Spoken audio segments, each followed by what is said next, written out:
Shabbat Shalom, irmãos. Shabbat Shalom também, quem vai nos ouvir aí pelas redes sociais.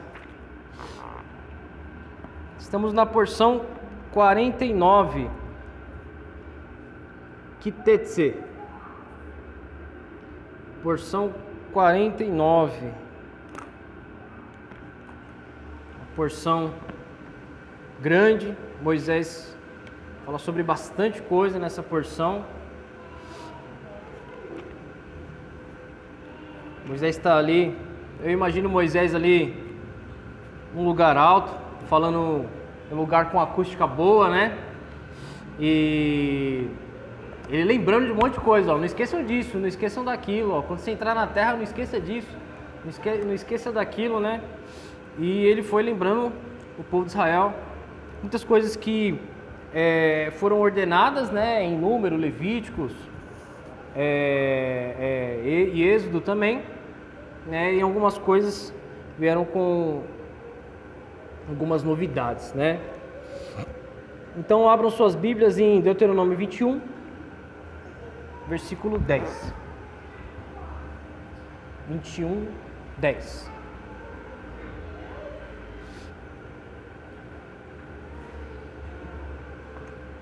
Muitas coisas, só uma breve introdução, né? Muitas coisas Deus ele teve que regulamentar. Ele, por uma questão permissiva, ele teve que regulamentar e arrumar, digamos assim, né? Não que fosse a sua vontade original, né?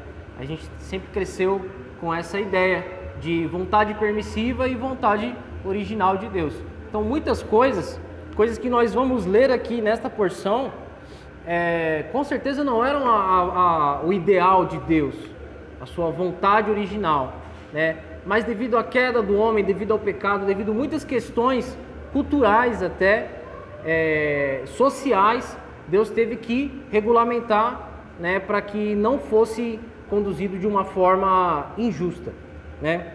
Então vamos lá. Deuteronômio 21, 10.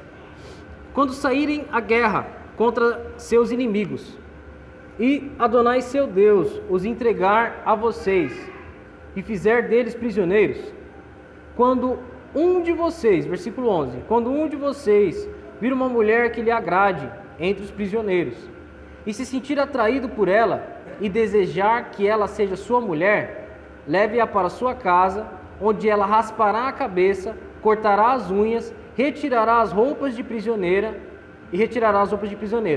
Ela permanecerá em sua casa chorando pelo pai e pela mãe durante um mês inteiro.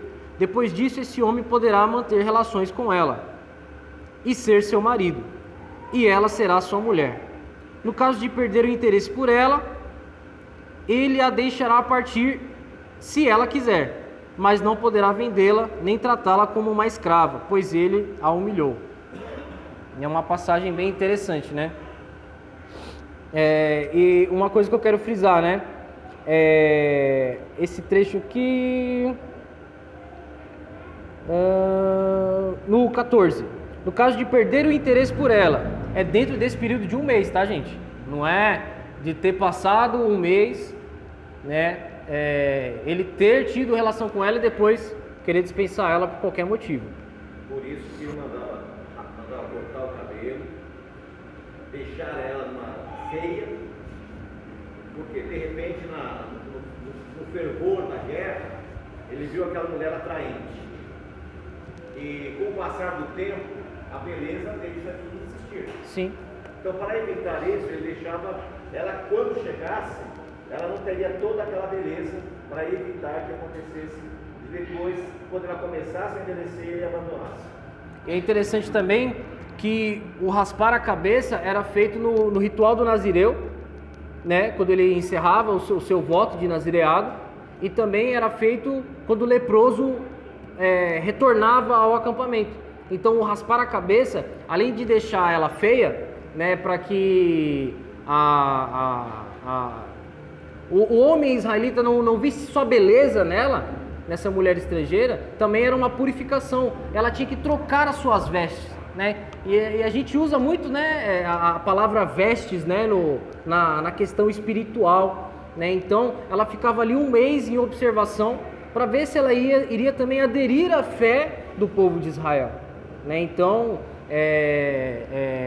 muitas coisas Deus teve que regulamentar, né? Você imagina só, os homens israelitas saindo pegando mulheres estrangeiras após as guerras, que eram necessárias, as guerras na época, né? Eram coisas do cotidiano, né? Imagina se eles fossem sair pegando qualquer mulher por aí, ia ser muito bagunçado, né? E outra coisa, ele trocava as vestes dela. Por quê? Diferente das vestes das israelitas, se vestiam mais com mais pudor. As mulheres, o que elas faziam? Elas eram mais ousadas, com roupas mais ousadas. E naturalmente a mulher com a roupa mais ousada vai atrair o homem. Exato. Faz parte da natureza. Então, o que Deus ordenou? Coloque uma roupa simples nela, né? Corte os cabelos dela, porque a beleza estava no cabelo. No tudo. Aí você tira o cabelo, você tira aquela roupa ousada. Aí ela volta, é como tirar a maquiagem hoje, né? Às vezes você vê aí nas redes sociais uma mulher com maquiagem, coisa mais linda. Quando tira, misericórdia. Aí o negócio fica ruim. Verdade. Então é isso. O versículo 15, ainda do capítulo 21.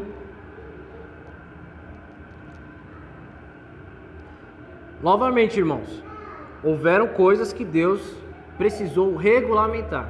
E a poligamia foi uma delas. A poligamia não foi a vontade original de Deus.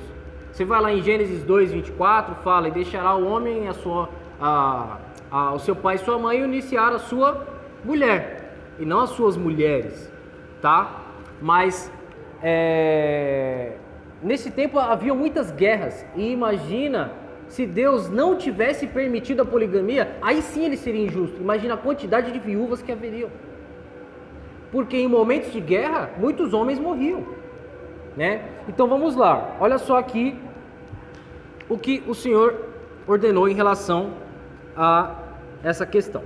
Versículo 15: se um homem tiver duas mulheres, uma amada e outra não amada, e uma das mulheres lhe gerarem filhos, e se o primogênito for o filho da mulher não amada, quando chegar o momento do repasse da herança para os filhos, ele não poderá dar a herança devida ao primogênito da mulher não amada, que é de fato o primogênito, ao filho da mulher amada, né? Não, ele deve reconhecer como primogênito o filho da mulher não amada, ao lhe dar a porção dupla de todas as posses, pois ele é as primícias da sua virilidade, e o direito do primogênito lhe pertence. Ou seja, ele não pode dar preferência para o filho que não é primogênito, né? Aqui foi um exemplo que Moisés trouxe ali sobre essa questão. Então, Deus, ele permitiu a poligamia naquele tempo, tá? Porém, ele regulamentou, ele deu regras para que não fosse uma coisa bagunçada. Por exemplo, primogênito é primogênito, não importa se é de uma ou se é de outra, né? Lá atrás, em porções anteriores, a gente viu também que o Senhor falou: se você tiver duas mulheres, né? Sempre lembrando que o Senhor, ele não ordena ter mais que uma mulher, mas ele sempre falou: se você tiver duas mulheres, você não pode deixar faltar roupa, alimento e as suas obrigações para com nenhuma. E a gente sabe que a obrigação de um homem para com a mulher, né, é a relação conjugal, né? Então até nisso Deus se preocupou, tá? A sociedade moderna já venceu tudo o que envolvia a poligamia da época, né? Hoje uma mulher viúva, ela tem seguro de vida, ela tem ajuda social do governo, né? Por exemplo, no Brasil tem Bolsa Família, né? Tem auxílio gás, tem diversas coisas que não é mais necessário na sociedade moderna a pessoa ser polígama, né? Então é necessário entender que havia um contexto social da época e Deus, ele seria injusto se não permitisse, tá? Então é necessário entender isso, né? Muitas pessoas acabam pegando esses textos isolados e falam: posso ser polígamo, posso ter mais que uma mulher, né? Poligamia hoje em dia é pura lascívia. Eu posso até fazer um complemento. Existe, infelizmente, graças ao bom Deus, nós não estamos nesses movimentos, esse movimento do judaísmo messiânico, do judaísmo nazareno, principalmente nazareno, eles estão adotando poligamia. Então isso aí é uma aberração na nossa realidade. É uma aberração que nós temos que ficar atentos quanto a isso. Situações como naquela época não se repete hoje. Exato. Deus não muda, só que não havia uma lei para que o homem tivesse mais uma esposa. Exato. Senão ele teria feito 2 épocas. Exato. A irmã ia fazer uma pergunta? A irmã ia fazer uma pergunta? Seguindo em frente, no capítulo ainda no capítulo 21, versículo 18. Se um homem tiver um filho teimoso e rebelde, que não obedeça as palavras de seu pai ou de sua mãe, e se mesmo depois de receber a disciplina deles, ele se recusar a ouvi-los, então seu pai e sua mãe devem tomá-lo e levá-lo aos líderes da cidade, junto ao portão do lugar, e dizer aos líderes da cidade: este nosso filho é teimoso e rebelde, não presta atenção ao que lhe dizemos, vive de modo devasso e se embriaga. Então todos os homens da cidade deverão apedrejá-lo até a morte. Assim vocês estarão dando fim a tamanha maldade em seu meio, e todo Israel ouvirão a respeito disso e temerá. Então a gente vê aqui o quanto que o Senhor, o quanto que a lei de Deus ela preza pela obediência aos pais, pelo respeito aos pais, né? E evidentemente que uma questão como essa seria um caso completamente extremo, né? Nenhum pai quer ver o seu filho perder a vida, né? Então, com certeza, antes disso, o pai a mãe vai tentar, vai disciplinar, né? E quando a Bíblia fala de disciplina, ela fala de vara, né? Vai disciplinar até, se necessário, de forma física, né? Evidentemente que não é um espancamento, né? A Bíblia não fala disso, de espancar filho, né? Então a gente vê aqui que é um filho já adolescente, né? Já envolve bebida, né? Uma criança não bebe, né? Esse texto aqui ele não está falando de uma criança, já é um jovem, já é um adolescente que se embriaga, né? Então é uma questão extrema, né? Vamos ler um texto aqui rapidamente, Mateus 15, 4.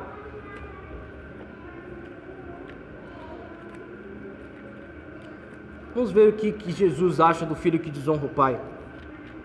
Mateus 15, versículo 4.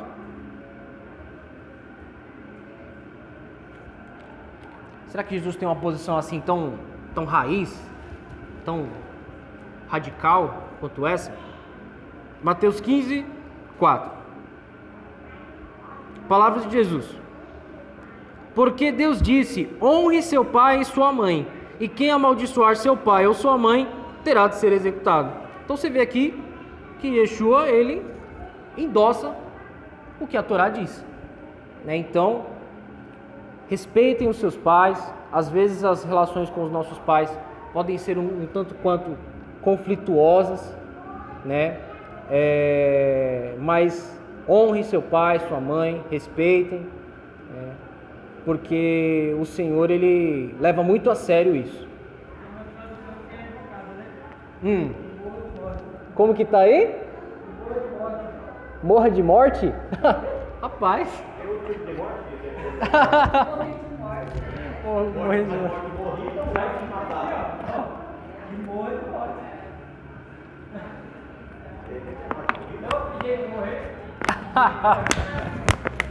Rapaz, essa é diferente. Morrer de morte. Vamos seguindo em frente aqui no capítulo 22, versículo 5. 22, 5. Eu achei interessante trazer um comentário sobre esse versículo. Oi? 22, 5. É isso mesmo. A mulher não deve vestir roupas de homem, e o homem não deve usar roupas de mulher, pois quem faz essas coisas é detestável a Adonai, seu Deus. né? Então aqui, esse versículo ele foi muito mal interpretado pela cristandade durante muito tempo, em relação à mulher usar calça, né? Então assim, a vestimenta ela envolve a cultura. Um padrão de vestimenta na nossa cultura pode ser muito diferente de outra cultura, tá? Então, uma mulher usando calça hoje, a calça de mulher é diferente da calça de homem. Uma mulher usando calça há 200, 300 anos atrás, aí sim seria muito estranho. Imagina, as mulheres só usavam aqueles vestidão grandão, né? Se uma mulher usasse calça naquele tempo, seria muito estranho. Aqueles vestidão, era bonito. Era bonito, então... Exato. Exato. E o homem, há muitos anos atrás, nos tempos bíblicos, ele usava vestes, ele não usava calça, né? Então, não existia calça. Então, a calça ela é uma invenção moderna. Então, é necessário entender o contexto.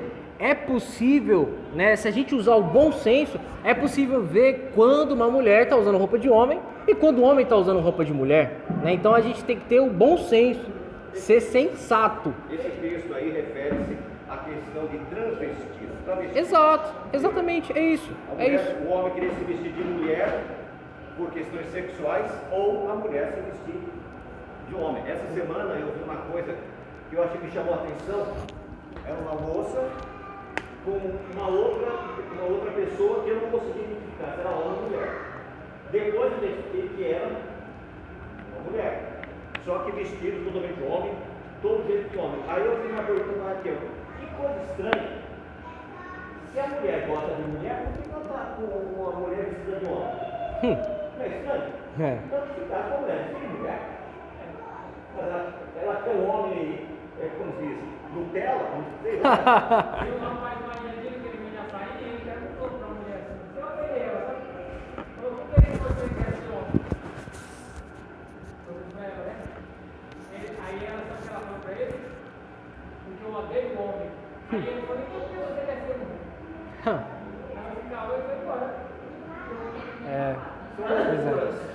Então esse texto tem que ser bem claro. Sim. Esse texto tem que ser bem esclarecido, porque as pessoas usam de uma forma distorcida para subjugar as outras. Exatamente. Como esses movimentos religiosos não tinham doutrina, eles criaram regras no lugar das doutrinas. Exatamente, exatamente. Pois é. E uma coisa um pouco bizarra no judaísmo, uma coisa um tanto quanto bizarra no judaísmo, é que eles têm uma tradição na festa de Purim de fazer tudo ao contrário, né? Aí as mulheres, em algumas sinagogas, se vestem de homem e alguns homens se vestem de mulher. Exatamente o que a Torá proíbe. Oi? Então, mas assim, eu nem de brincadeira vou me vestir de mulher. Eu não sei, meu irmão.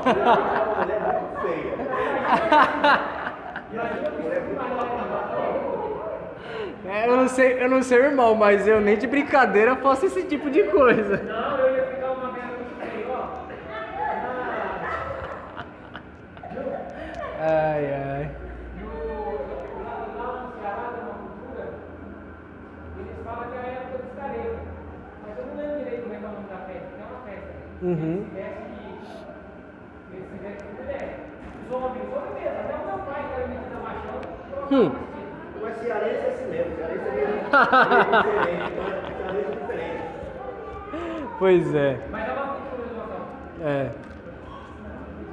22, versículo 6.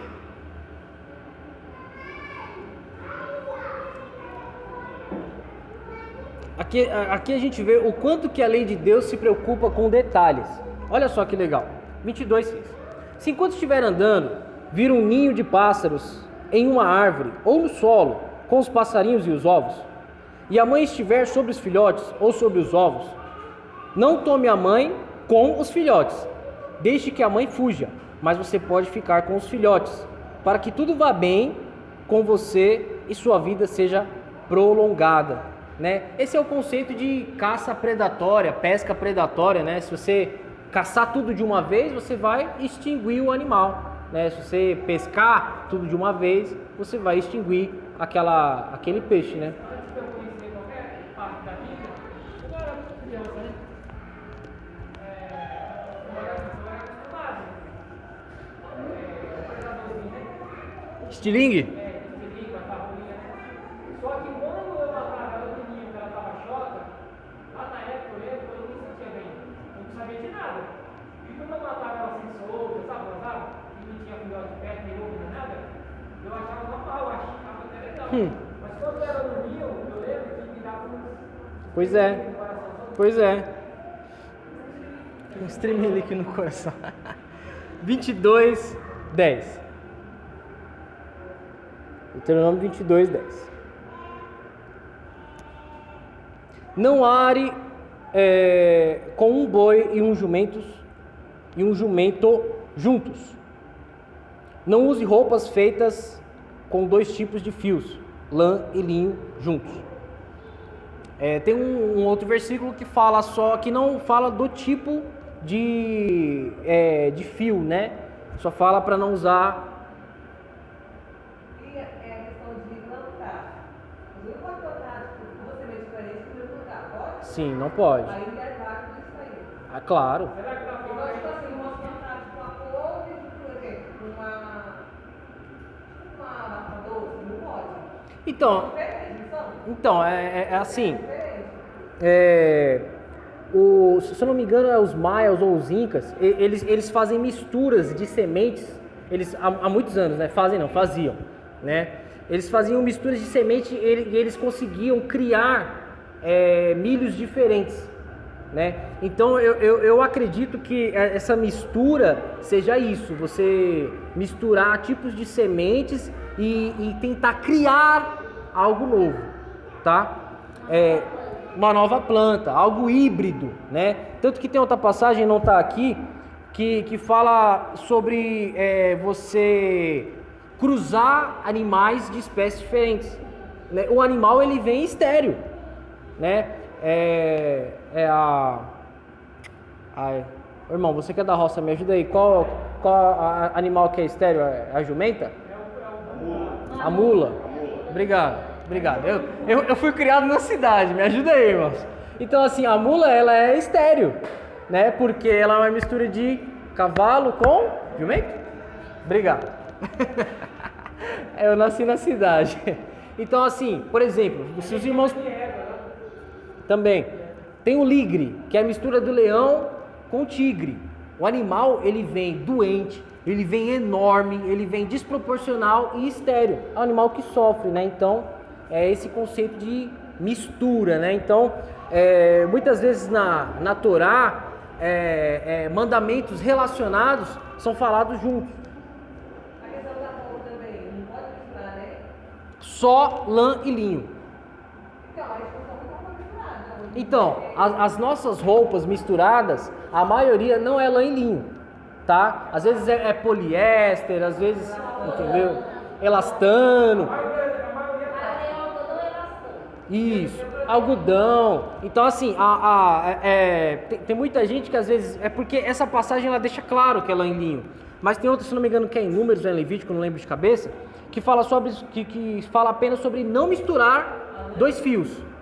Não fala lã e linho, lá atrás. Aqui em Deuteronômio já é mais específico, tá? Quando for esse caso, nós temos que pegar o texto com esse para esclarecer. Então, uma explicação possível é que o sacerdote, eu não lembro se é a mitra do sacerdote, eu não lembro se é a mitra ou se é a veste que ele usa, é de lã e linho. Então, uma explicação possível é que essa roupa ela era específica para o sacerdote, exclusiva, separada. Não existe nenhum motivo de saúde, não existe, é apenas uma questão igual a questão da barba. Não poderá tocar na barba, não poderá fazer não sei o que na barba. Aqui ele se refere ao sacerdote e não ao judeu comum e nem ao israelita comum, porque o sacerdote ele tinha uma aparência específica. Deus estabeleceu para ele a aparência o corte de cabelo, a barba e a roupa para o sacerdote levita. Exato. Não era dado a outra pessoa. Eu levei muitos anos para entender isso. Desde os 20 anos eu tinha barba. Aí quando eu fiz a cirurgia da catarata, com 5 anos, eu tirei. Depois voltei, depois tirei, mas porque naquela época eu não tinha essa compreensão. Então a barba, ela não é uma obrigatoriedade para nós. É uma questão de... Exato, exato. E tem gente que usa não essa passagem em específico da lã e do linho, mas a outra passagem que fala bem assim, não tem como guardar a lei de Deus, nem misturar roupa você pode misturar, e você usa a roupa tudo misturada, né? Então a pessoa ela está distorcendo o texto, porque a lã e o linho ele é um fio nobre, né? Poucas pessoas têm linho em casa, né? Minhas camisas são todas de linho, né? Então desculpa aí. Tô brincando.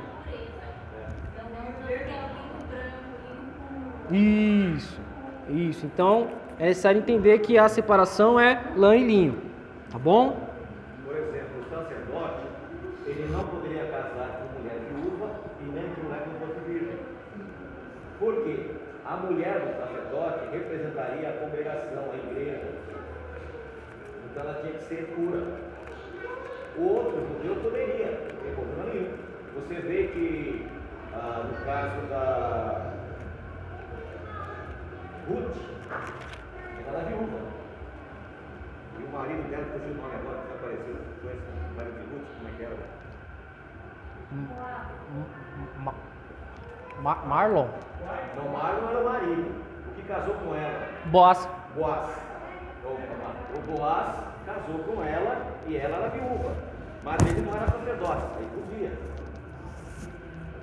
Exato. E ele exerceu a lei de resgate, né? Isso. Que também não era para ele. Mas ele foi até quem tinha por direito de fazer o resgate. E o camarada disse, eu não quero saber disso. Não tem interesse. Aí ele falou, mas eu quero. Eu quero. Exatamente.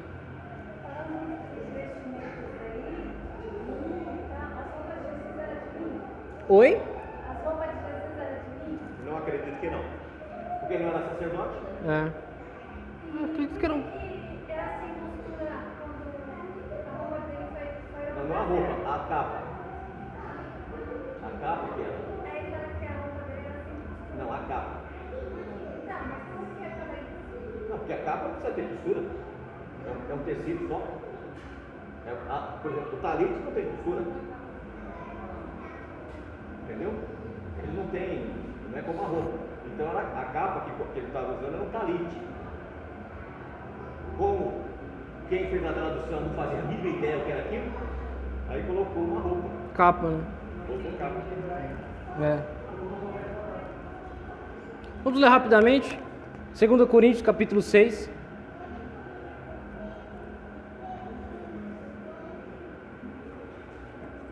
Segundo Coríntios, capítulo 6, versículo 14. 2 Coríntios 6, 14. Não se coloquem no mesmo jugo com os incrédulos. Como a justiça e a ilegalidade podem ser sócias? Que comunhão há entre luz e as trevas? Que harmonia pode existir entre o Messias e Belial? O que há em comum entre o crente e o incrédulo? Que acordo pode haver entre o templo de Deus e os ídolos? Porque somos o templo do Deus vivo. Como disse, habitarei neles e andarei entre vocês, serei seu Deus e vocês serão meu povo. Por isso Adonai diz, saiam do meio deles, separem-se, nem mesmo toquem no que é impuro, então eu mesmo os receberei. Na verdade, serei seu pai e vocês serão meus filhos e minhas filhas, diz Adonai de Sebaot, o Senhor dos Exércitos. Então, é muito interessante que Paulo ele faz esse paralelo do jugo desigual, né, em relação ao matrimônio. É uma coisa difícil. Pessoas de uma crença totalmente opostas se unirem. Exato. Por quê? Porque vai ser um lar dividido. Lar dividido normalmente não vai prosperar. Não vai prosperar, exatamente. a pessoa tem que ter equilíbrio, né? Porque senão, por exemplo, o Jadeilson começou a namorar com uma moça. Só que ela, em vez de quando, vem aqui, ela já conhece, ela tem estudo. Então, fica esperto agora. Não vai querer casar com ela. Não, tudo bem, você vai lá e eu vou cá. Esquece. Lá na frente vai romper, não vai ter jeito. Sim. Deuteronômio 22:12. 22:12.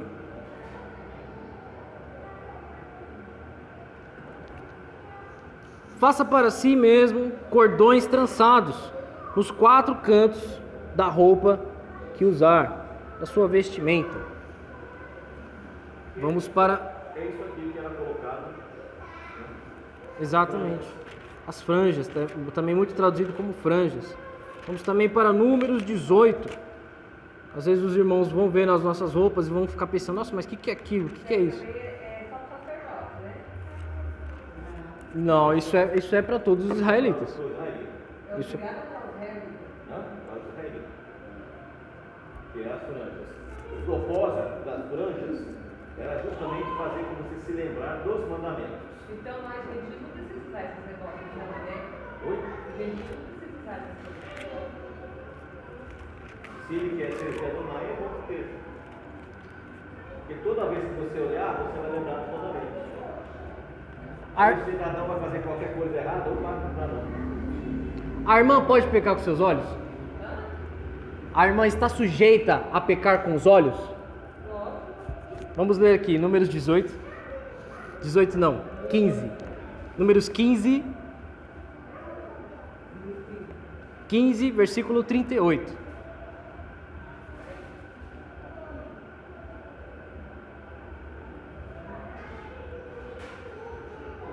Números 15, 38. Vai lá. Te espero. Aqui, ó. Se quiser acompanhar por aqui. Ah, não enxerga nem lá, nem cá.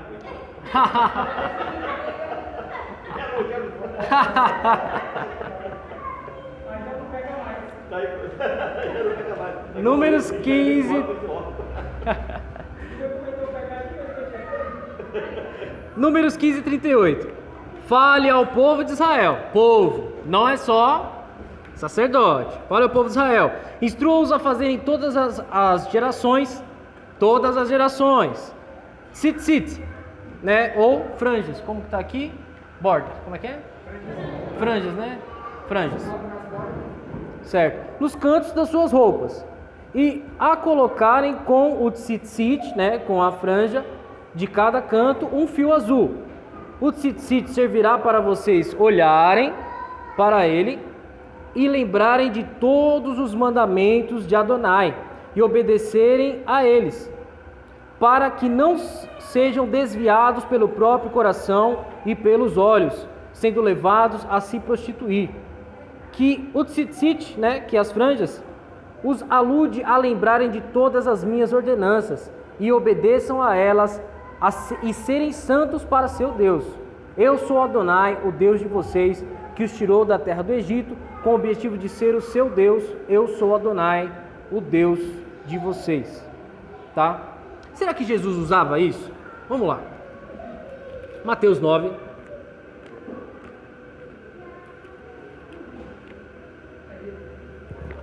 Mateus 9.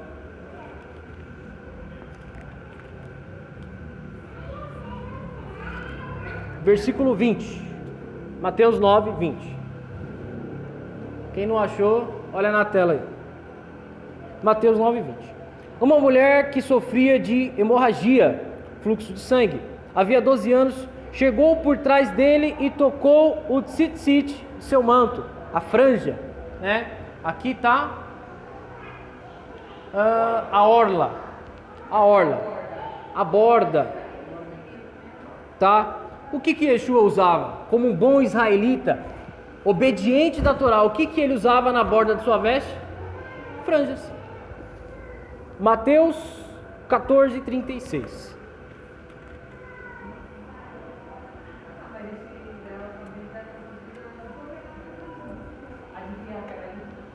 Como? Ela sabe assim, não dá assim. A ideia é justamente essa, enganar vocês. A Bíblia diz que o semeador saiu a semear a boa semente. Veio o inimigo e semeou o joio. O que é esse joio? Eles deturpam a tradução. Não sei se você vai ler agora sobre a questão do que os fariseus exageravam no tamanho. Sim. Para chamar atenção. Esse não precisa ser visível. O homem pode colocar ele no bolso. Eu uso dentro do bolso. Não tem problema nenhum. É apenas um simbolismo. Por quê? Você estando ali, se você vai cometer qualquer ato errado, é uma lembrança. Óbvio que você vai lembrar, mas era uma ordenança para você lembrar. Você não pode fazer aquilo. Porque às vezes, num momento ali, numa situação, e tem pessoas que gostam de mostrar para todo mundo. Sim. Não tem que mostrar nada para ninguém. Eu não gosto de chamar atenção. É para você. É pessoal. Eu quero ser discreto, eu e Deus.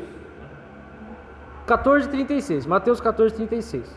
Suplicavam-lhe que os doentes apenas pudessem tocar no tzitzit de seu manto, e todos os que tocaram foram curados. Né? Aqui deve estar orla, né? Dependendo da tradução, borda, orla. Agora, por que disso? Tem um porquê. Porque é justamente quando nós estamos orando, nós pegamos nele. É simbolismo de fé. E você está clamando a Deus. Então, quando você está clamando a Deus, por isso que a pessoa pegava e havia uma cura. Exato, exatamente. Então, assim, é algo pessoal, é algo para você, é algo que te ajuda a sempre lembrar dos mandamentos de Deus. Quando eu vou pôr a mão no bolso, quando eu ponho a carteira no bolso, tiro do bolso, ponho o celular no bolso, tiro do bolso, sempre está ali para me lembrar. Amém? Ainda Deuteronômio 22. Vamos para o versículo 22.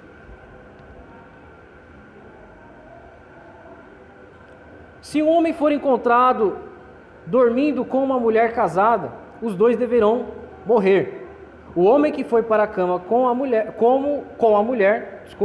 e também a mulher. Desse modo vocês eliminarão tamanha impiedade de Israel.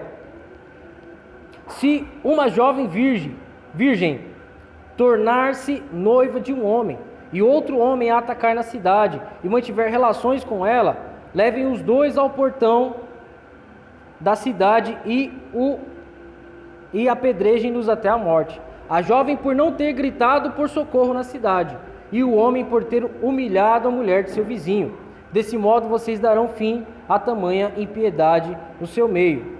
No entanto, se o homem atacar a jovem noiva no campo, e o homem a agarrar e mantiver relações com ela, apenas o homem que manteve relações sexuais com ela deverá morrer. Não façam nada à jovem, pois ela nada fez digno de morte. A situação é semelhante ao caso do homem que ataca seu vizinho e o mata, pois ele a atacou no campo, e a jovem noiva gritou, mas não havia ninguém para salvá-la. O que significa isso? No primeiro caso, fala uma mulher casada se deitar com um homem adultério. Lembra da história, né, de Yeshua, que levou a mulher? No segundo caso, os dois tinham que ser levados. No caso da mulher adulta, só foi um. No segundo caso, a mulher foi atacada, então ela tem que gritar, ela tem que chamar atenção, porque se ela não fizer isso, ela vai estar consentindo. E o grito que é relatado aqui, ele é um sinônimo de luta, né? Não quer. Às vezes o indivíduo chega, joga uma conversa e ela aceita. É nessas condições. Então, quando você lê, dá a impressão que é o contrário, que o indivíduo forçou a situação. Então ela diz, não quer e acabou. Se você insistir, eu vou gritar. Porque se ela gritar, o cidadão ia morrer.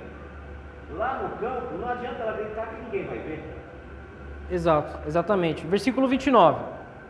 Se um homem atacar uma jovem que seja virgem, mas que não esteja noiva, e a agarrar e mantiver relações com ela, e eles forem pegos no ato, o homem que manteve relações com ela deverá dar ao pai da noiva 567 gramas de shecalim de prata.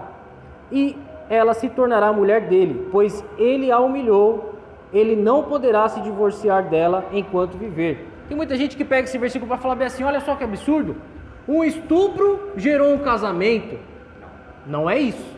Você vê aqui, ó, que acabou de ser comentado o estupro, que a moça, ela deveria, né, resistir, lutar, gritar. Aqui é uma, como que diz? Uma sedução. O homem seduziu a moça e ela teve relações com ele, então deverão se casar. E ele ainda vai ter que pagar uma multa. Ele vai pagar uma multa por ter desonrado a casa. Meu pai veio casar forçadamente, não deu certo. Um mês ele já estava separado. Ele falou, você casa ou você morre? Então o cara casou. Morreu 2 vezes então. Não, aí com 30 dias o casamento acabou. Então, assim, tem gente que usa essa passagem para falar, nossa, que absurdo, um estupro virou um casamento. E existem pessoas também que dizem o seguinte, que a relação é o casamento. Que fala assim, ó, se você se relacionou com aquela pessoa, você já casou. Mas não é necessariamente isso, né? Então, assim, se a relação já fosse o casamento, ele já estaria casado aqui. Ele não precisaria pagar uma multa ao pai. Então, a relação é relação. Relação é fornicação, é adultério. Casamento é um acordo entre partes. É que eu não tenho assim muito argumento sobre esse caso, mas nessa época aí, né? Isso foi coisa da minha cabeça. Eu estava pensando, as pessoas não iam cartório, não existia Não ia o quê? Desculpa? cartório casado. Então. Aí são outra situação. Você está falando de uma questão civil. Aqui no Brasil, a partir de 1940, que foi obrigatório o cartório. Antes, era só o casamento na igreja. Hoje, não é mais preciso o cartório. A igreja, ela pode fazer o casamento, te dar você é casado. Ou a união estável, também é casamento. Então, por exemplo, se chegar um casal aqui, eles não são casados civilmente, mas vivem já há mais de 90 dias numa união estável, nós não podemos dizer que não são casados, porque a lei diz que é casado. Então, porque nessa época aí, da Bíblia, né? Eu acredito Não existia. que eu chegava no pai dela, começava a namorar ela e eu já era casado. Assim que houvesse a cerimônia, a bênção, você passava a ser casado. Então a gente casou ainda. Assim, evidentemente que na época não haviam cartórios como hoje e toda essa organização, mas haviam juízes, né? A paraxá passada, o nome da paraxá era juízes, né? E aí Moisés ele falou, estabeleçam juízes nas suas cidades, né? Organizar essas coisas. Organizar essas coisas. Haviam documentos também na época. A gente vai ver aqui no capítulo 24 que haviam documentos, né? Então, evidentemente que não era como hoje, mas existia uma organização. Sim. Não era uma questão, era um documento fornecido pelo sacerdote.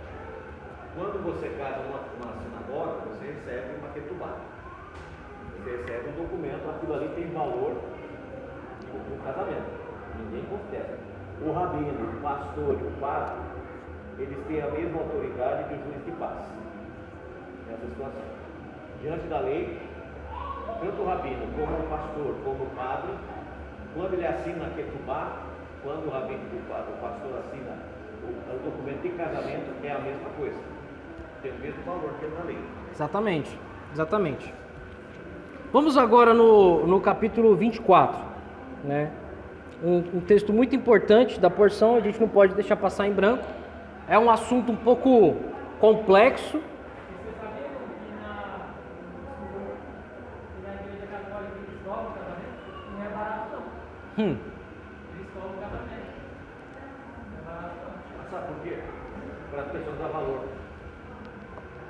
E as pessoas não valorizam que quando você cede, dá para a pessoa não dá valor. Exato. Vamos lá, 24:1. Estamos já chegando no finalzinho aqui da nossa porção.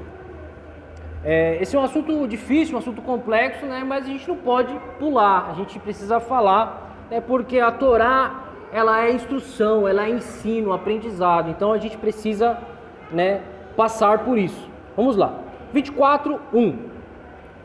Se um homem tomar uma mulher e com ela consumar o casamento e depois passar a não se agradar mais dela, por ela ter feito alguma coisa ofensiva, ele escreverá para ela um certificado de divórcio, dará a ela o certificado e a mandará embora de sua casa. Versículo 2. Ela deixará a casa, irá embora e poderá se tornar mulher de outro homem. No entanto, se o segundo marido não a quiser mais e lhe escrever também uma carta de divórcio e entregar a ela, ele a mandará de volta para a casa dela.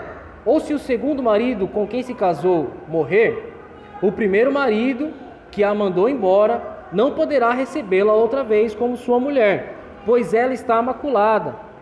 Isso seria detestável para Adonai, e vocês não devem deixar que esse tipo de pecado aconteça na terra que Adonai, seu Deus, dá a vocês como herança. Então, assim, pontuar duas coisas. Deus permitiu o divórcio? Sim. Deus permitiu um novo casamento depois do divórcio? Sim.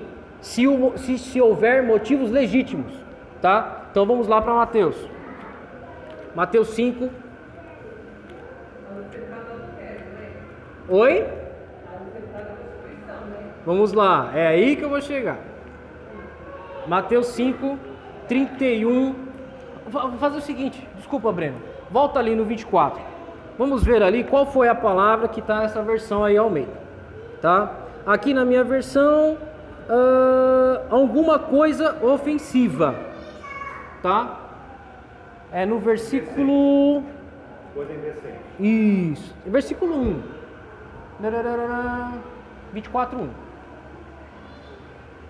Coisa indecente. Ok. Vamos lá. Para Mateus 5, 31. Mateus 5.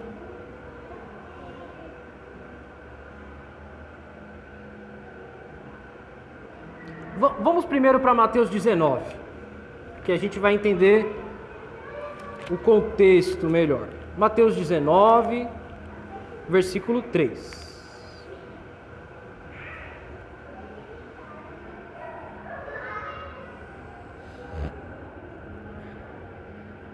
É importante você ler esse texto.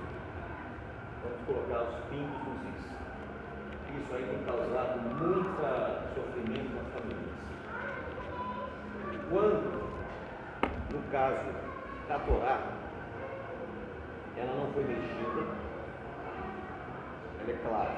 No Novo Testamento, teve a influência da tradução do grego e da própria Igreja Católica. Nenhum texto pode contradizer o outro. Exato. Nós temos que entender, você vê nesse caso aqui, que havia duas situações. A mulher, ela vai repetir o mesmo erro no segundo casamento. Aí esse segundo marido, morreu. O marido o primeiro havia rejeitado ela por causa daquele problema. Ele não pode trazer ela de volta.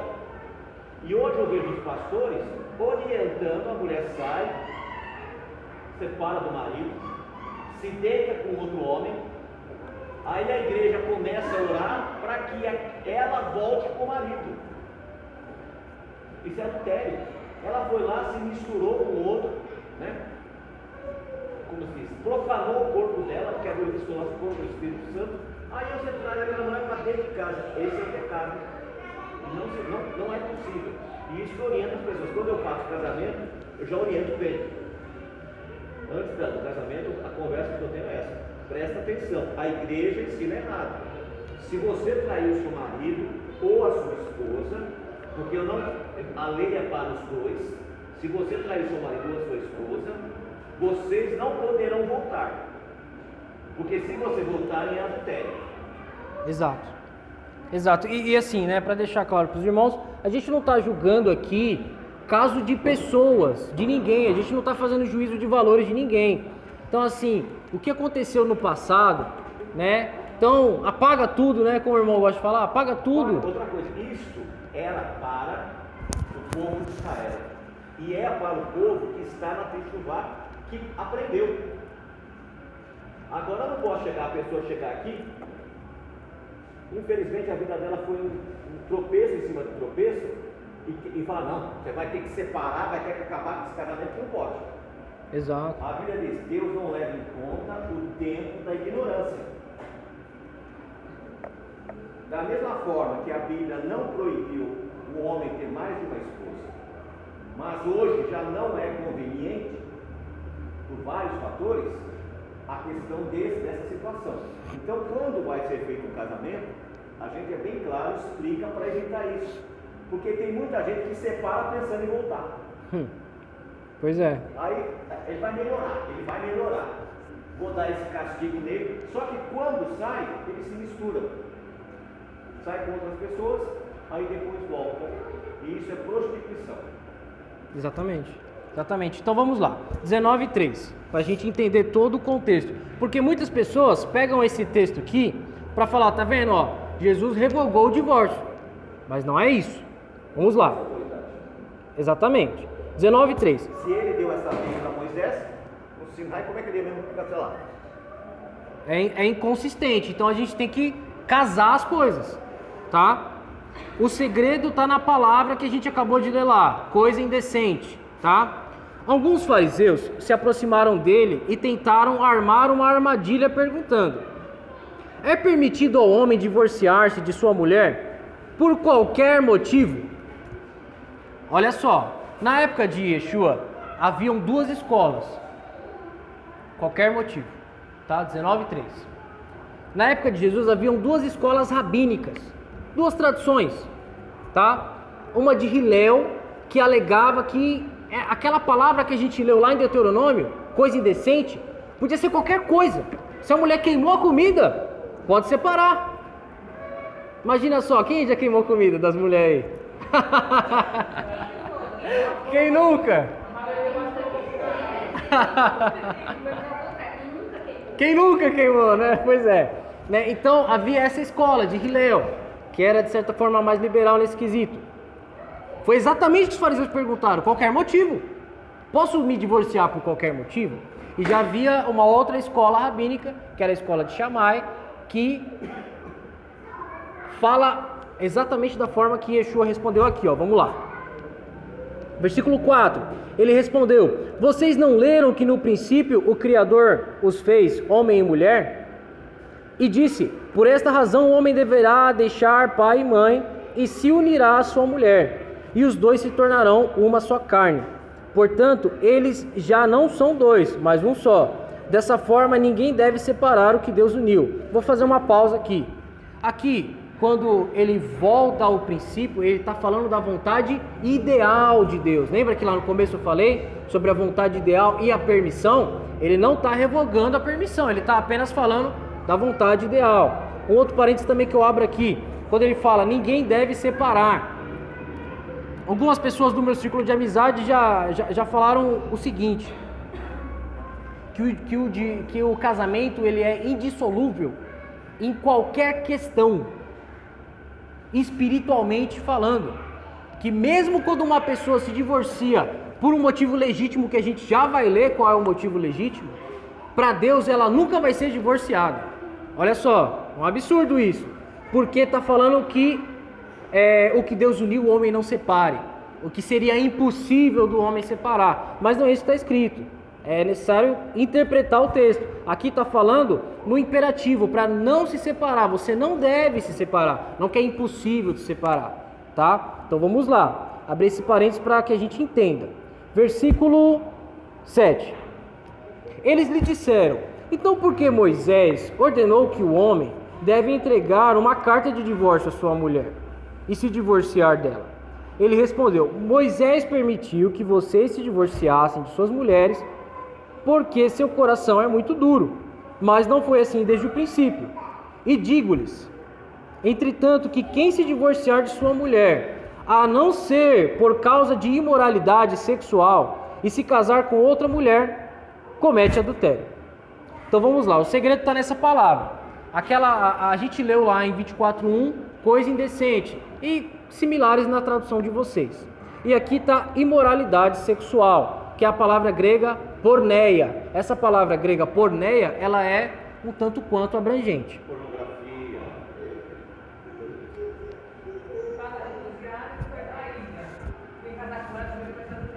Calma, vou chegar lá. Calma, vamos lá. Então, ó, a gente acabou de ler que o adúltero deveria morrer.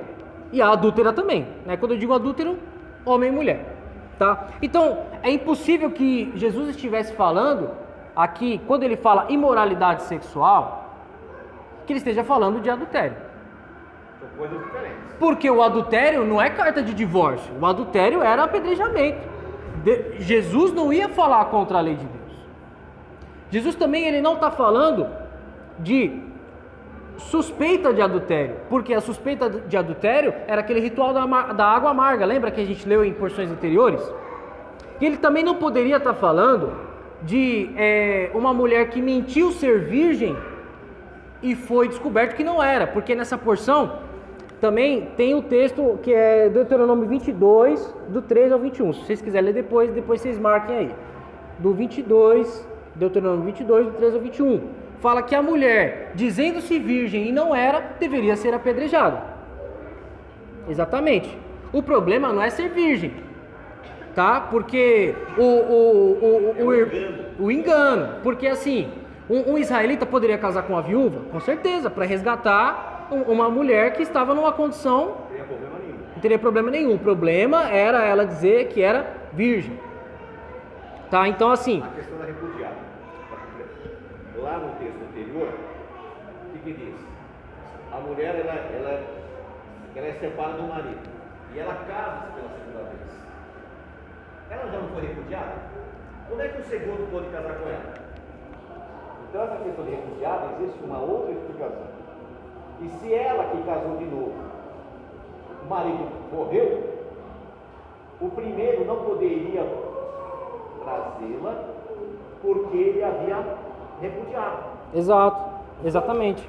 Para entender esse ponto, é uma coisa complexa, e as pessoas que não entendem como é que era a vida no Oriente na época, então eles querem trazer para a nossa atualidade.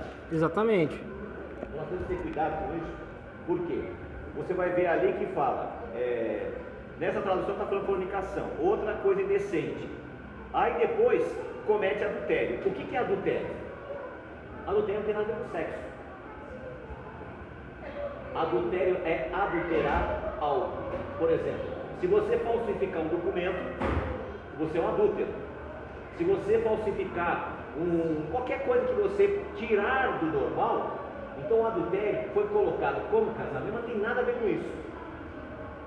Existem vários fatores. Por exemplo, a mulher casou, ela não quer cuidar da roupa do marido, ela não quer fazer a comida, ela não quer cuidar dos filhos, ela é o quê?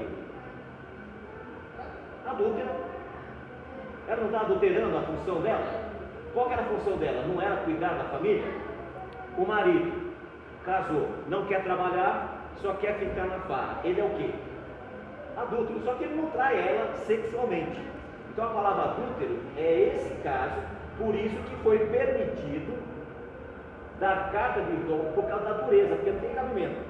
A pessoa diz, não vou cuidar de criança não, vou ficar só na rua. A dureza era esse, não estava entrando na questão da sexualidade. Exato, exato. Essa questão também, né? Então assim, quando... Agora é palavra, não é pergunta não. Não, e essa questão, acho que tá na vida, né? De olhar para a pessoa com intenção errada, que a pessoa quer, não tá? Ó, exato, exatamente. Então assim, ó, Por que comete? Deixa eu explicar isso para não perder o fio. Quando você olha com uma intenção errada para a pessoa, primeiro, você já se afastou da Torá. Primeira coisa. Segundo, você já está no segundo passo para fornicar. Por quê? Se a pessoa for receptiva, a casa caiu. Então ele falou o seguinte, não, que é a questão que ele falou na palavra porneia, pornografia. Qual que é o problema hoje da maioria dos homens? Pornografia. com o smartphone, com o celular na mão, o cara se diverte. E tudo aquilo é uma ilusão, que não existe aquilo. Só que aí o que acontece? Ele vai achar que a mulher é obrigada a agir daquela forma. E ela não vai conseguir, porque aquilo é uma ilusão. Aí vem a dissolução do casamento. Por isso que a palavra, a gente tem que ter cuidado com esses detalhes, porque senão muitas pessoas acabam sofrendo, acabam tendo as vidas destruídas, porque ela lê, olha, eu não posso mais, eu casei com a fulana e sou obrigado a ficar o resto da vida sofrendo, porque ela não quer nada comigo, ela não quer fazer nada, só que se eu separar dela, eu estou perdido. E não é verdade, porque ela era uma adúltera, ela alterou a função do casamento. Exatamente. Por isso, quando a pessoa vai casar, eu sou bem nesse aspecto. Todos os casamentos que eu fiz, eu fui bem claro. Os casamentos que eu faço não é para ter divórcio. Eu tenho pessoas que eu casei há 20 e tantos anos atrás, os filhos já estão com mais de 20 anos. Casei e apresentei, já estão monstros, mas eu sempre digo o seguinte: se você vai casar, você sabe que ela não gosta disso. Você concorda com isso? Porque se você concordar, você não pode reclamar. Porque tem mulher falando, eu não gosto de cozinhar. Ela não é obrigada a cozinhar. Ninguém é obrigado a cozinhar. Eu não gosto de fazer isso. Você sabe disso? Porque depois não adianta você vir, ela não quer cozinhar. E aí você vai levando uns culhão para comer. Você sabia? Pois então, é. Tem que haver o quê? Uma unidade. Amós diz assim, acho que é Amós 3. Andarão dois, se não estiverem em acordo, de maneira alguma. Vai virar uma infelicidade. Muitas pessoas, hoje nós estamos aqui no exílio, na Galute, e as pessoas acabam casando com pessoas erradas. Pessoas que ele achava de outra fé. Por exemplo, você que está casado, se a sua mulher não quer seguir o seu Deus, você não pode obrigá-la. Só que dentro da sua casa, ela tem que obedecer. Dentro da minha casa, sábado não se faz nada. E acabou. Não pensa, não, mas eu não sou da sua fé. Problema seu.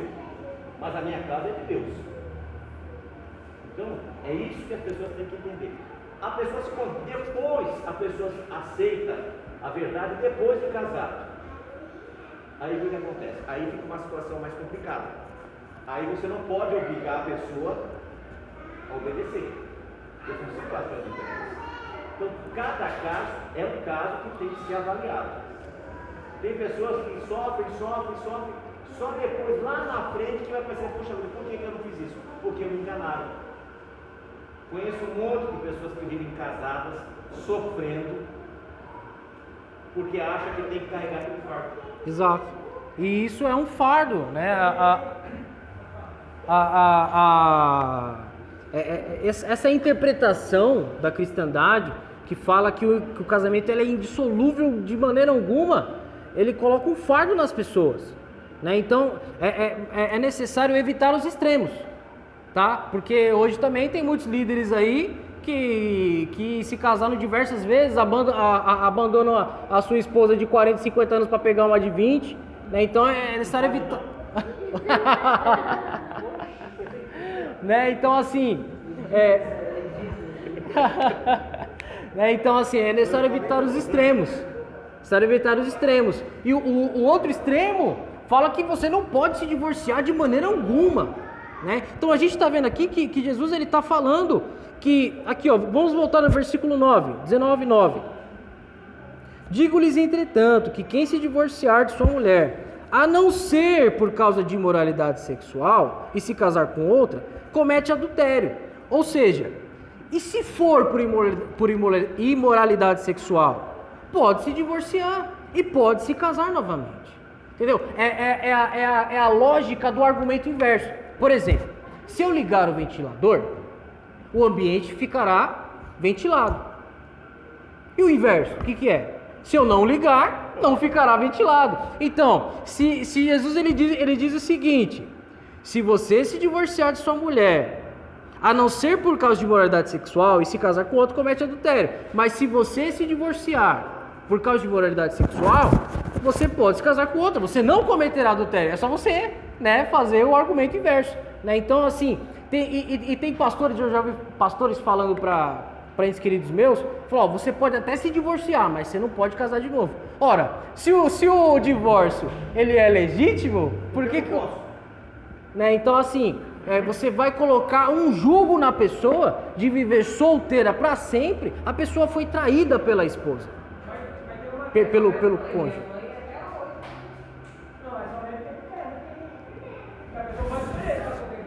Se ela quiser, né? Agora... Só que assim, a coisa tem que ser bem colocada. Isso desde que a pessoa tenha consciência da Torá. Se a pessoa não tem consciência, esses princípios não estão colocados sobre ela. Porque a Bíblia diz, Deus não leva em conta o tempo da ignorância. Então você desconhece o assunto. Você não sabia.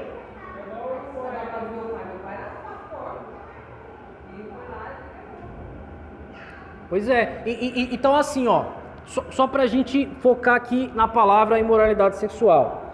Se não é nenhuma daquelas três coisas que eu falei anteriormente, né, o que poderia ser? Então assim, por exemplo, um homem ele poderia ver a sua mulher trocando olhares com outro homem.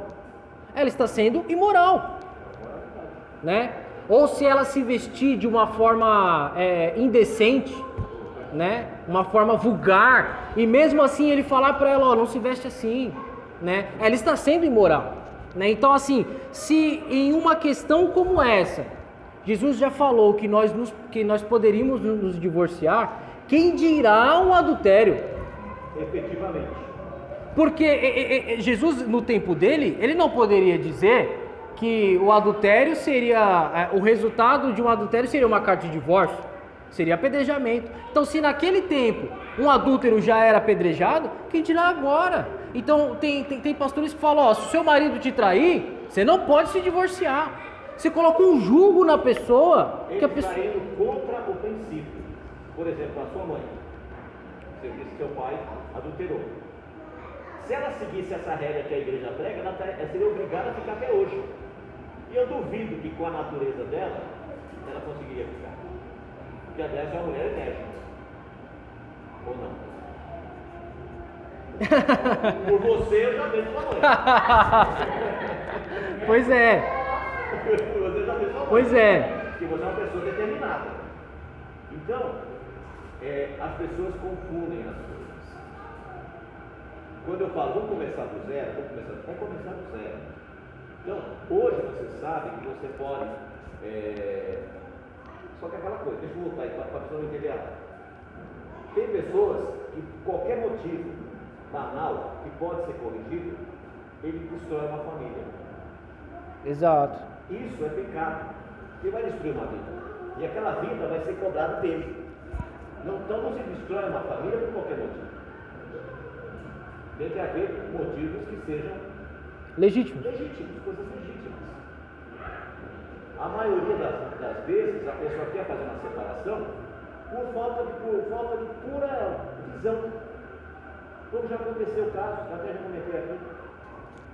O rapaz queria separar, ele se achava que ele era o cara, aí eu mandei olhar no espelho, ele descobriu que não era, voltou para trás, continuou o casamento, a mulher ficou grávida, hoje é o homem mais feliz do mundo.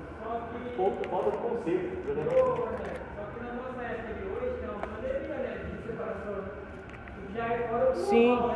Sim. Mas o que gera isso? As pessoas, em vez de buscar a presença de Deus, ficam vendo novelas. Fica vendo novela, e aí o que acontece? Coisas banais. Quem não se separou hoje em dia, a impressão que dá é que ele é um retardado, né? Porque coisas banais, as pessoas elas valorizam muito coisas bobas. E não se faz isso. Uhum. Porque a gente conhece quase que você é separado. Então assim, é necessário entender e pontuar cada coisa. Nós temos que evitar os extremos, tá? A gente está dizendo aqui que é o que é permitido, tá? Então assim, é permitido você se divorciar do seu cônjuge se o seu cônjuge está sendo imoral? Não é. Se ele estiver te adulterando, é permitido. Mas vamos lá. Vamos lá. Que seja. Oi? Situação daquela pessoa, por exemplo, aquela pessoa que sofreu o adultério, né? Ele pode sair de boa do casamento e casar com outro, né? E o outro indivíduo? Olha. Ele está na perdido, né? Olha, assim, irmão. Se a pessoa ela chegou no ato de cometer o adultério, pela lei de Deus ela deveria morrer. Mas hoje, tudo bem, eu vou chegar no exemplo do irmão, calma. Hoje, ela nós não estamos em Israel, não estamos abaixo do sacerdócio, e a gente não pode sair por aí pegando pedra e matando os irmãos que saem adulterando por aí, né? E também o indivíduo nem sabe do que está se tratando. Então, porque como vai ser aceito mas futuramente, né? Se tiver, eu não sei, mas se tiver, futuramente, como vai ser o aceito de uma pessoa aqui dessa forma? Então, irmão, foi o que o irmão já falou, Deus não leva em conta o tempo da ignorância. A pessoa, às vezes, na ignorância dela, ela não estava entendendo a consequência do ato dela. Não, porque se ela separou, né? Ela separou de mim, e ela, por causa da minha causa, e eu fui errado, aí eu chego aqui sem mulher, sem nada, separado dela, porque ela tem o direito dela separar.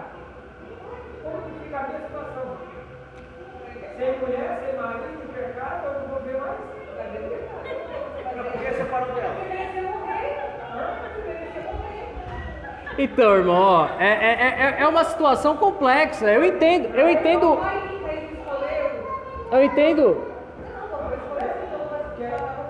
é o conselho? Agora, ela não. Ela é inocente, então quer que Então, se você nascer melhor pecar. Que é o conselho? Não quer. Que é o conselho? Não separa. Pois é é. melhor corrigir uma situação. Não, eu estou com brincadeira, mas tem casos que desse tipo. Não, existem vários exemplos que a gente pode levantar. Porque as pessoas estão todas atrapalhadas, elas estão todas sendo mal ensinadas, mal orientadas. Outra coisa, você só pode ser julgado se você estiver dentro dos princípios.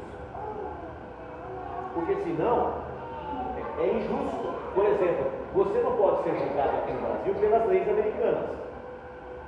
O Brasil tem uma lei que ele não extradita pessoas para os Estados Unidos.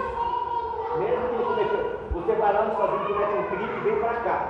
O Brasil não permite que você vá para lá. Por quê? É a lei do Brasil. Cada país tem sua lei. A Torá é para aqueles que estão em aliança com a Torá. Então você está aliançado com a Torá. Você fez um juramento, fez uma aliança. Então, a partir daquele momento, você tem que cumprir aqueles princípios. Se você quebrar aqueles princípios, aí não tem muito o que fazer para você. Mas até então, hoje a maioria das pessoas estão fora da Torá. Exato. Dentro dos princípios. A Carol quer falar.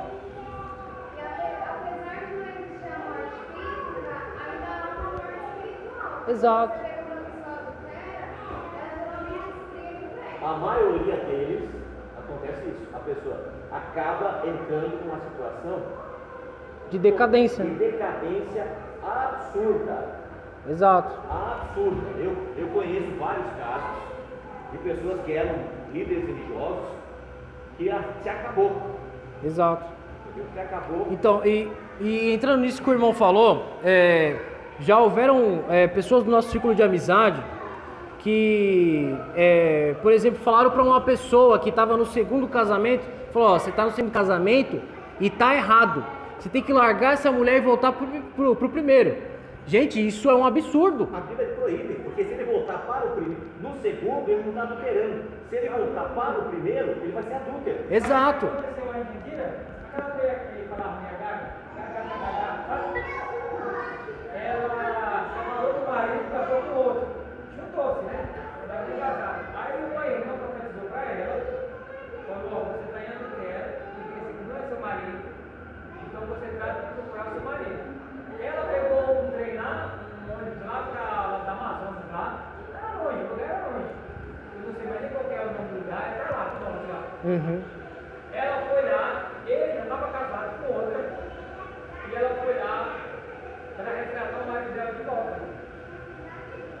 Então, assim, você vê, aí, será que Deus ele vai querer desfazer dois casamentos, duas famílias ao mesmo tempo?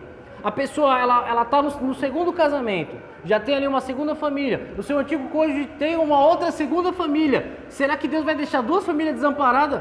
Gente, não é assim. É uma covardia também quando o homem vai embora, deixa a mulher com os filhos, porque assim, minha mãe teve essa situação. Meu pai não tem nada, dava pensão. É uma covardia. Exato. É uma coisa muito. Por isso que a palavra chama adultério. Ele adulterou uma situação. Ele alterou uma realidade. Ele colocou filhos no mundo, tirou a sua mãe da casa dela, da segurança dela, criou uma família e abandonou. Ele pecou em todos os sentidos. Exato. E por isso que a pena era tão exemplar, Era tão grave. era tão grave, porque as pessoas iriam temer antes de cometer uma covardia, exatamente. Então, assim, exato. Pois é. Então, assim, para os irmãos que estão aqui e também nos ouvindo, nós estamos aqui apresentando as escrituras. Não vão tomar um monte de decisões descabidas. Calma, né? Porque às vezes as pessoas vão vir, nossa, eu tenho que fazer isso. Calma. Pensar um texto, formar um texto. Calma.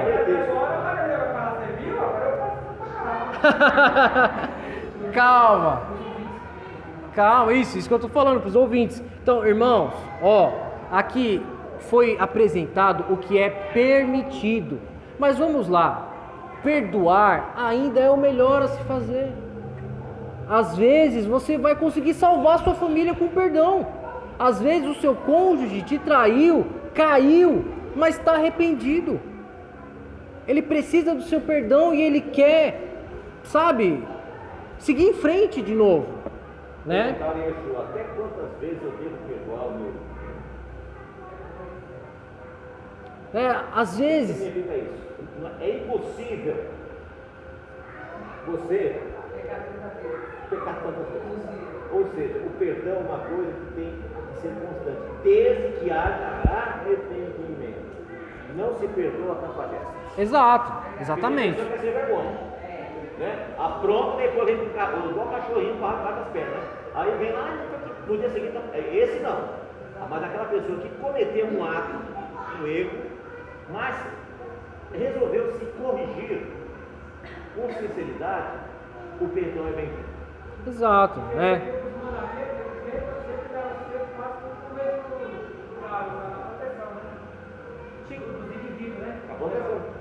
Então assim,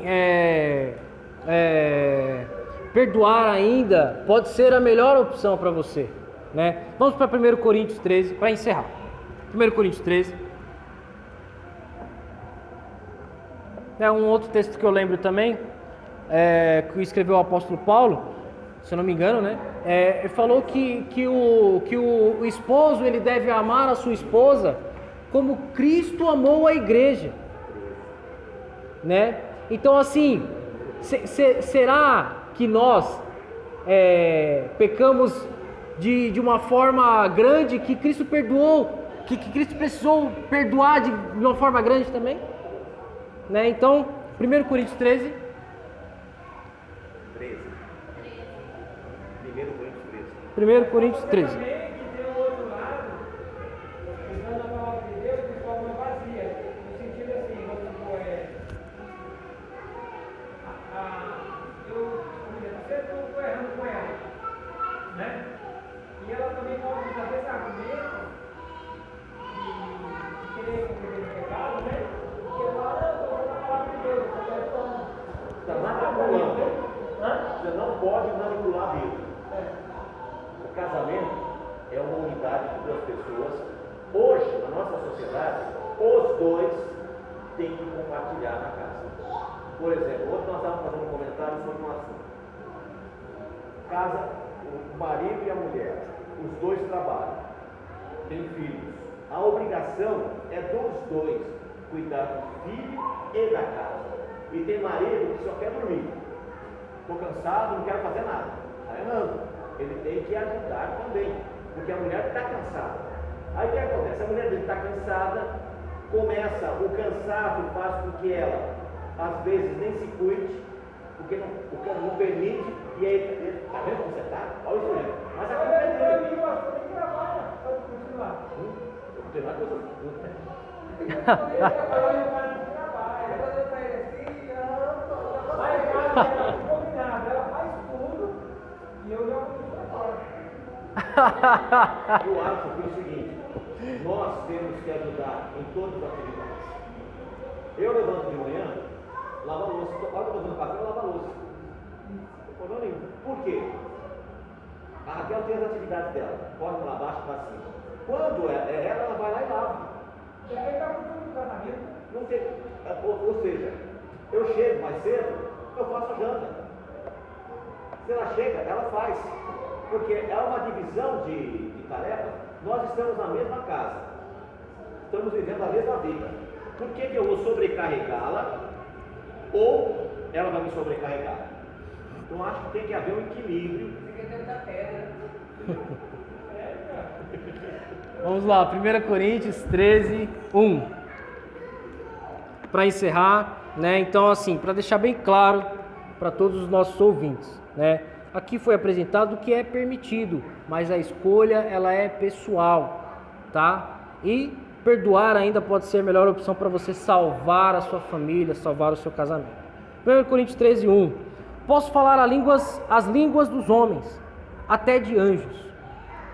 Mas se me faltar amor, tornei-me apenas metal que soa, ou um símbolo que retine. Posso ter o dom de profecia, posso sondar todos os mistérios, conhecer todas as coisas, ter muita fé, o suficiente para mover montanhas. Se me faltar amor, não sou nada. Posso me desfazer de todas as posses, posso até entregar meu corpo para ser queimado. Se me faltar amor, não ganharei nada. O amor é paciente e bondoso, não é ciumento nem orgulhoso, não é vaidoso, rude ou egoísta. Não se ira facilmente, nem mantém o registro dos erros. O amor não tripudia sobre os pecados das pessoas, mas se deleita na verdade. Só uma observação. O amor não tripudia. Quantas pessoas usam o amor para tripudiar contra nós? A pessoa sabe que a gente ama e usa todos os jeitos para nos esmagar, chantageando, nos humilhando. Então, nós temos que ter consciência. Nós fomos colocados nesse mundo para sermos felizes. A vida é uma só. Na Idade Média, quando o indivíduo matava uma pessoa, eles amarravam o defunto nas costas do indivíduo e ele era obrigado a ficar andando uma semana com aquilo ali. Aí surgiu aquela expressão, carregar morto nas costas, para ele saber o que ele havia feito, pagar um preço alto. Hoje, quantos casais têm carregado defunto nas costas? Às vezes a mulher é um peso, é insuportável, indigna, ou o marido. Mas tudo por quê? O inimigo das almas tem unido pessoas totalmente diferentes, totalmente opostas, para serem felizes. E como diz o amor, supera tudo, mas tem que ter amor. Então você tem que ter consciência. O seu marido, ele tem que ser a melhor pessoa do mundo. A sua esposa tem que ser a melhor pessoa do mundo. E você tem que reconhecer isso. E hoje muitas pessoas tratam a esposa ou o esposo, como eu disse, como se fosse um zero à esquerda. E são infelizes. A casa deles é o lugar mais infeliz do mundo. Sendo que eles poderiam ser felizes se tivesse uma situação como essa de amor. Exato. 13:7. O amor sempre suporta, sempre confia, sempre espera, sempre tolera. O amor jamais acabará, mas as profecias passarão, as línguas cessarão, o conhecimento passará, porque nosso conhecimento é parcial, a profecia é parcial. Quando, porém, vier o perfeito, o que é parcial findará. Quando eu era criança, falava como criança, pensava como criança, argumentava como criança. Agora me tornei homem, não procedo mais de forma porque agora enxergamos de modo obscuro por um espelho, mas então veremos face a face. Agora conheço em parte, então conhecerei plenamente. Da mesma forma que Deus me conhece de forma completa. Mas agora permanecem 3 coisas: a confiança, a fé, a esperança e o amor. E a maior delas é o amor. O verso anterior diz assim: que nós olhamos como olhamos no espelho. Quando você olha no espelho, você está vendo invertido. Você já percebeu que quando você olha a foto do RG e olha no espelho, você vê que tem uma diferença? Quando você vê uma foto comum, porque o seu olho, ele se adapta. Quando você olha no espelho, o seu cérebro manda uma ordem para os seus olhos para ele ajustar. Quando você olha a foto, não sou diferente dessa foto. Por quê? A foto retrata você. O espelho que você está vendo no espelho não é você. É o que os seus olhos queriam ver. Há uma inversão. O que significa isso? Quando você olha para as pessoas, às vezes você está vendo a pessoa invertida. Você não está vendo como ela realmente é. Porque só existe um jeito de você ver essa pessoa: se você tiver amor. Se você for uma pessoa que tem amor no seu coração, você vai olhar para a pessoa com um olhar de misericórdia, com um olhar de piedade, com um olhar de carinho. E você vai tentar ajudá-la a sair da situação que ela se encontra. Hoje, a maioria das pessoas vivem tristes, vivem amarguradas. Por quê? Porque desconhecem o amor de Deus. Exato. Não conhece, então, Exato. a casa onde ele mora não é um lugar de paz, é um lugar de guerra, um lugar de luta, de sofrimento desnecessário. Infelizmente, o movimento evangélico é diferente da Igreja Católica. A Igreja Católica, para você casar, você tem que fazer um cursinho. A Igreja Evangélica não, você chega na igreja, eu quero casar, quanto que é? Não. E a pessoa casa sem ter o menor conhecimento. E não pode. Tem que haver preparo. Sim. Tem que haver um estudo. A pessoa tem que entender. Para que depois a decisão mais importante da vida dessa pessoa se torna o quê? O inferno na vida dela. Um sofrimento. E é isso que o inimigo das almas quer. Que as pessoas sejam o quê? Infelizes. E nós fomos colocados nesse mundo para sermos felizes. A Record começou com essa novela essa semana. Distorceram de todo jeito. Colocaram um Adão grosseiro, estúpido, uma Eva deprimida e uma filha sapatão. Mas existia a vida de Caim e Abel? A Bíblia não fala isso, mas porque a Bíblia retrata um fato. Mas tinha mais isso. Porque Caim vai sair, vai se casar com uma irmã que já morava numa outra região. Só que não era aquela circunstância. Outra coisa, quando eles saíram do pecado, eles não saíram tão perversos. A perversidade foi acontecendo já perto do dilúvio. Já tinha passado quase 1000 anos. Só que eles colocam para ver como se fosse, já saiu do Éden perverso. Não é assim. É a mesma coisa que acontece na vida hoje. A pessoa não é uma pessoa perversa no momento. É o dia a dia, a maneira que eu estou lidando com a situação vai piorando. Por isso que antes de ter um problema, procure ajuda. Procure conversar com o seu líder. Se a pessoa tem condições de te orientar, procure. Olha, eu estou com esse problema. Porque você está olhando invertido. Nós estamos olhando como realmente a coisa é. Sim. Quando você vê o seu problema, é uma inversão de valores. Quando eu olho para você, eu vou ver o quê? Como realmente a coisa é. Toda história tem 2 lados, né? Tem 2 lados. E como normalmente o líder religioso, se tiver bom senso, ele não vai pender para nenhum lado. Sim. Ele vai usar o parâmetro. Exato. Exatamente. Muitas vezes, a maioria das dissoluções, da destruição dos casamentos, é motivada por um simples fato: falta de conversa, falta de conselho. Por quê? O indivíduo trabalha demais, a esposa trabalha demais. Quando chegam em casa, estão cansados, exauridos, o dinheiro é curto. Ao invés de conversar, o que eles fazem? Vão corre para um canto, a mulher vai lá limpar a louça, vai lá fazer comida, o marido vai lá assistir Jornal Nacional, assistir a televisão, vão dormir. Acordam de manhã, chega um momento que aquela situação é um presídio que você está o quê? Você está voltando para casa para dormir no presídio, para não dormir na cadeia. É uma prisão domiciliar. O casamento virou uma prisão domiciliar. Então, esses valores têm que ser revertidos, Sim. têm que ser modificados.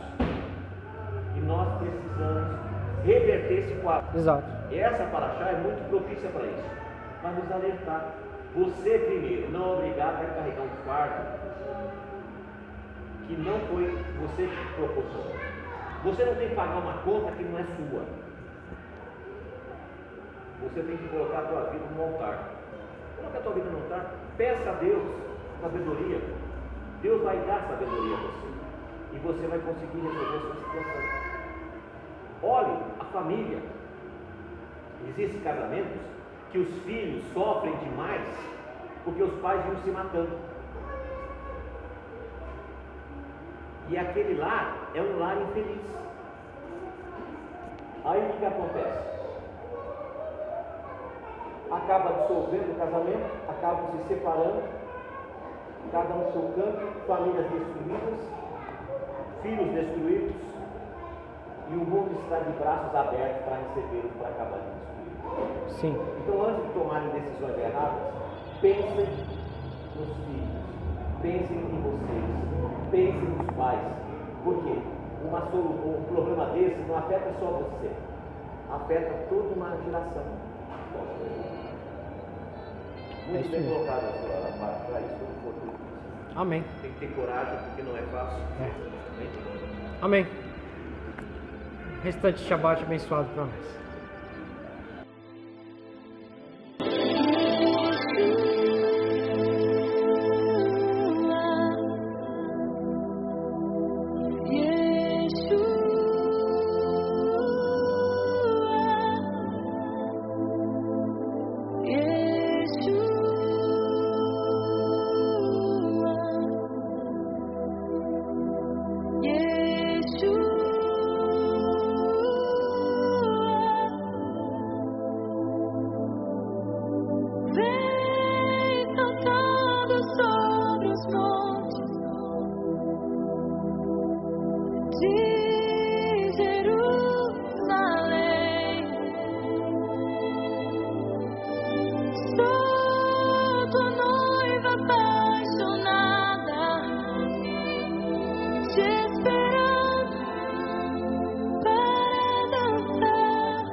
You